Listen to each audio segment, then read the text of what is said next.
Good afternoon and welcome to the Midday News. I am Kayode Adebayo.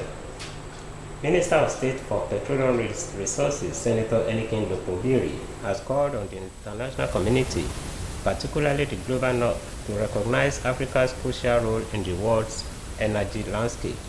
Speaking at the ministerial session of the 9th OPEC International Seminar in Vienna, Senator Lokobiri addressed the theme, Oil Markets, Energy Security, Growth and Prosperity. He urged them to unlock investment opportunities to foster the continent's development, as he underscored that for Africa to significantly contribute to global energy security, it must receive the same level of investment empowerment as other regions. He further stressed the paradox of excluding Africa from energy solutions while it remains disproportionately affected by energy challenges. The minister also highlighted the bold reforms initiated by President Bola Tinubu's administration in Nigeria, which have successfully repositioned the country's energy sector, creating a more stable, transparent, and investment-friendly environment for potential partners. Senator Lokobiri noted that Nigeria holds enormous capacity in the oil and gas sector, particularly in refining, stressing that increased investment is needed across the upstream, midstream, and downstream value chains to unlock full potential. The Nigerian Petroleum Products Marketers Association of Nigeria has announced a plan to reduce the premium motor spirit price following Dangote's refinery's latest fuel S-depot price reduction. The national president of the Independent Petroleum Marketers Association of Nigeria, Abubakar Migandi, disclosed this to newsmen. This comes as Dangote Refinery slashed its ex-depot petrol price to 820 naira per litre from 840 naira. Reacting to the development, Migandi said ITMA members plan to follow in the footsteps of the 650,000 barrels per day refinery. He noted that ITMA will be meeting to announce a downward revision of its petrol price. Reports say that retail outlets in Abuja sell petrol between 905 naira per litre and 945 naira per litre, while the Nigerian National Petroleum Company Limited and other retail outlets in Abuja dispense fuel at 910 naira.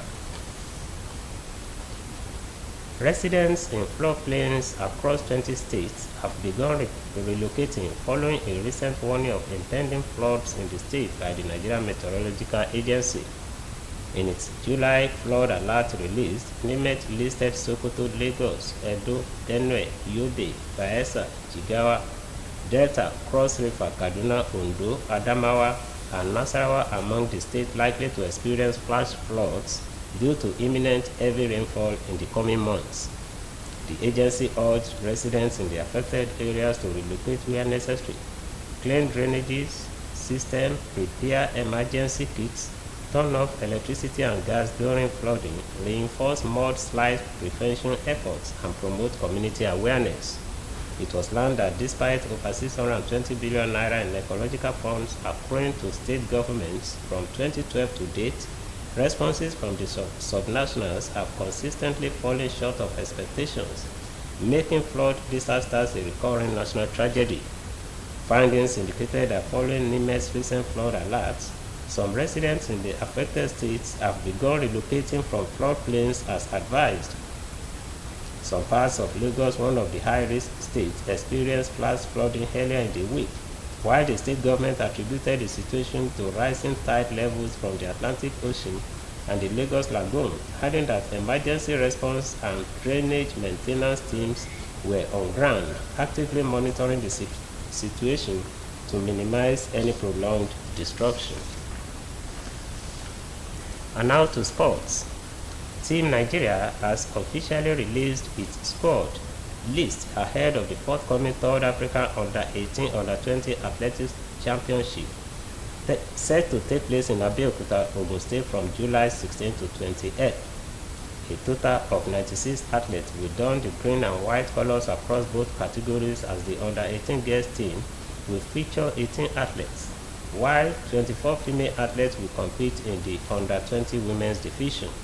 The Under-20 men's team leads the pack in numbers with 30 athletes, while 24 athletes will fly Nigeria's flag in the Under-18 boys event. The team is supported by a strong technical and backroom unit, including 22 coaches.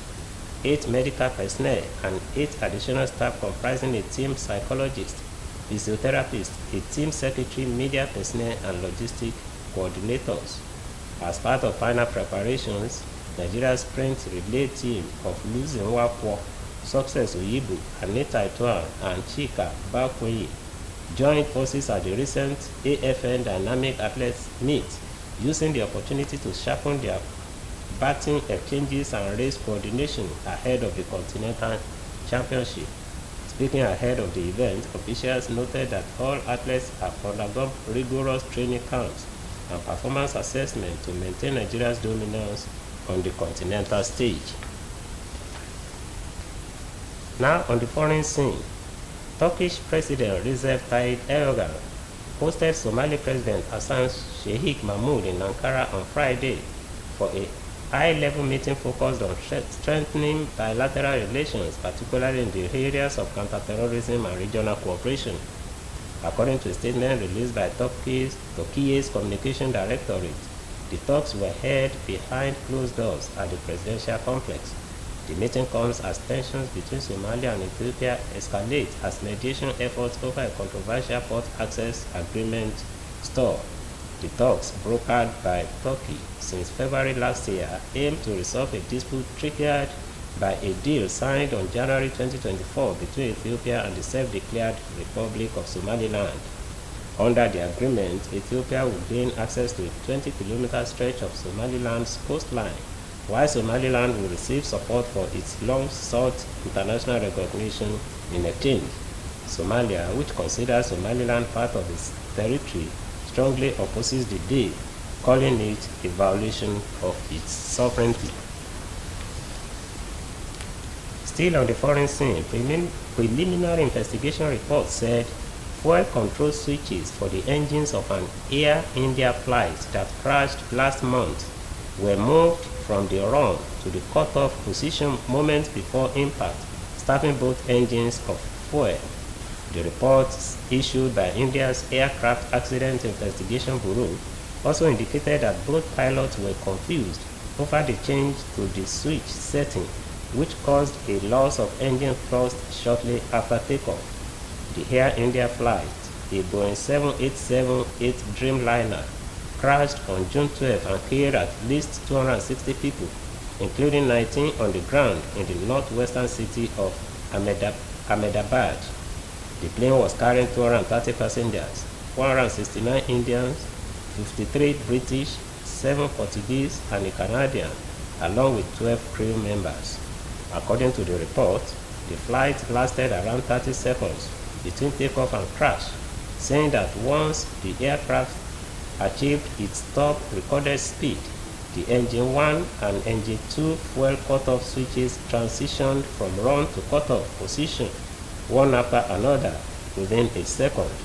The report did not say how the switches could have flipped to the cutoff position during the flight, as the movement of the fuel control switches allowed the cut fuel flow to the plane's engines. And that ends the midday news on OSBC TV. It was edited by Abdul Jalil at DBC. Please join us at 5 for the evening news. Good afternoon.